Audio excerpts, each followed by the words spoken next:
Welcome to the Viewers in History of the World, the complete, deep, cinematic story of Mesopotamia, the birth, glory, secrets, and tragic fall of the world's first civilization.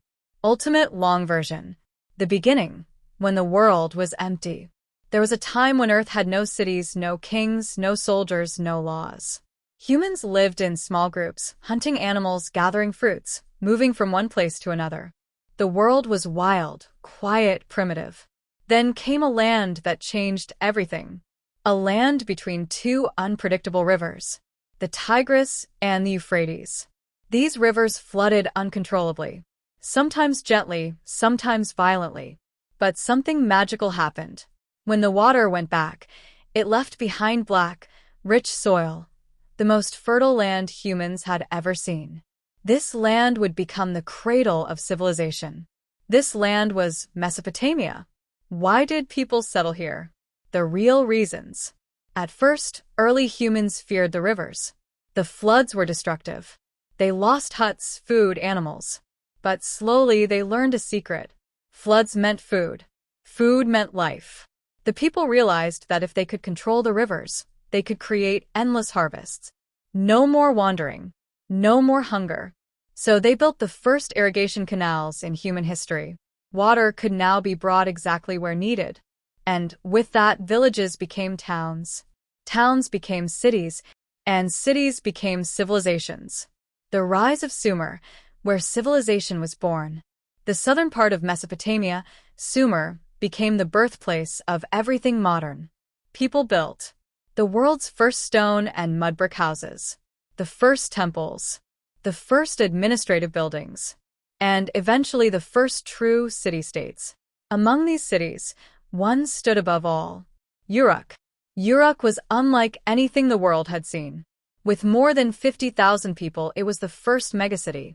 Imagine a time when the rest of humanity lived in huts, and here stood a city with walls, markets, workshops, temples, streets, bureaucracy, and an entire urban lifestyle.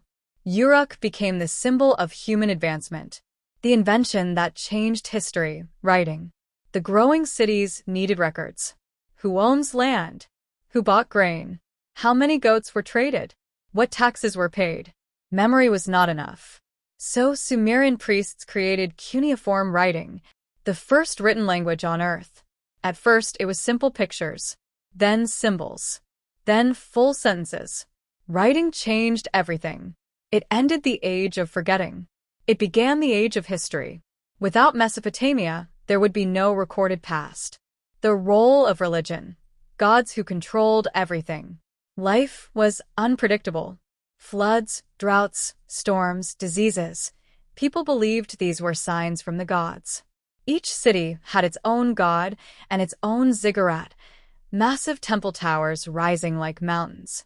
These ziggurats served as religious centers, food storage, administrative hubs, symbols of power. People believed gods lived in these temples. Priests spoke for them. Kings ruled under their command. Religion was not a part of life.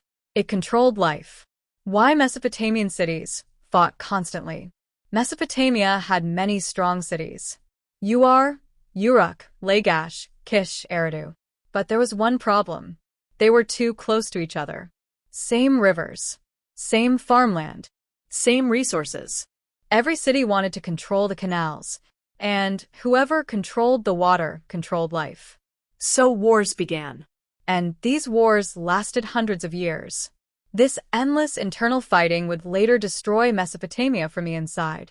The first world conqueror, Sargon of Akkad. Amidst the chaos, a man rose.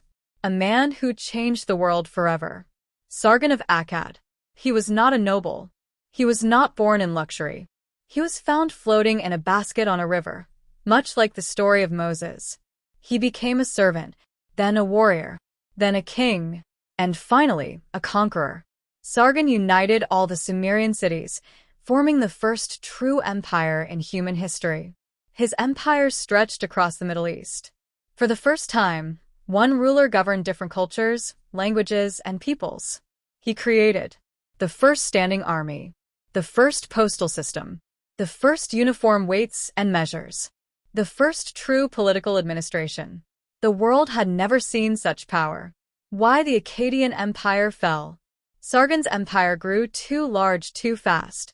After his death, problems exploded. Droughts dried farmlands. Famine caused panic. Enemy tribes invaded. Rebellions started everywhere. The government became too weak. A massive drought, lasting over a century, devastated agriculture. Fields turned into dust. Cities starved.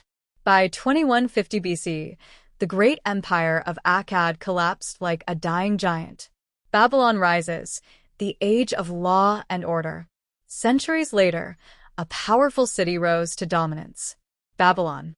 And at its heart was one of history's greatest kings, Hammurabi. Hammurabi created the world's first complete legal system, Code of Hammurabi. This law code engraved on stone tablets established rights, duties, punishments, justice, social rules, trading rules, family laws, protection for the weak. This was the foundation of modern law. For the first time, law was independent of kings. It was something everyone could read and follow. Babylon became the center of culture, astronomy, mathematics, medicine, and business. The Assyrian Age, the most feared warriors. While Babylon grew in culture, Assyria grew in strength. Assyria built the most terrifying military force the world had seen. They invented iron swords, iron armor, horse cavalry, siege towers, battering rams, psychological warfare. Their armies conquered the Middle East with unmatched brutality. Cities that resisted were crushed. Cities that surrendered became part of the empire. Their capital, Nineveh, became a city of glory. Wide roads, huge palaces, gardens, and the great library of Ashurbanipal, filled with thousands of tablets. But power built on fear is unstable. Rebellions grew. Enemies united. In 612 BC, Nineveh was destroyed. The empire of fear fell in flames. The final glory, New Babylon. Out of the ashes, Babylon rose again. This time under Nebuchadnezzar II. Here he built the city into a wonder of the ancient world. With shining blue-tiled gates, high walls, and the legendary hanging gardens. This was the golden age of art, mathematics, architecture, and astronomy. But destiny had something else planned. A new power was rising. Persia. In 539 BC, Cyrus the Great entered Babylon peacefully. No destruction. No bloodshed. Mesopotamia quietly became part of the Persian Empire. The real reasons Mesopotamia fell. Mesopotamia fell because of 1. Endless civil wars. Cities kept destroying each other. 2. Invasions by stronger empires. Akkadians, Hittites, Elamites, Assyrians, Persians. 3. Environmental collapse. Soil became salty due to over-irrigation. Crops died. Food decreased. 4. Climate change. Long droughts weakened the land. 5. Rivers changing course. Cities lost water. Trade routes died. 6. Political instability. No stable leadership for long. 7. Economic overexpansion. Empires grew too large to manage. In the end, Mesopotamia did not fall in a single moment. It fell slowly, silently, piece by piece. The end, but not really. Mesopotamia disappeared as a power, but its creations never died. Today, we still use what Mesopotamians invented: writing, laws, schools, libraries, mathematics, timekeeping, calendars, city planning, agriculture systems, trade networks. Human civilization is a tree.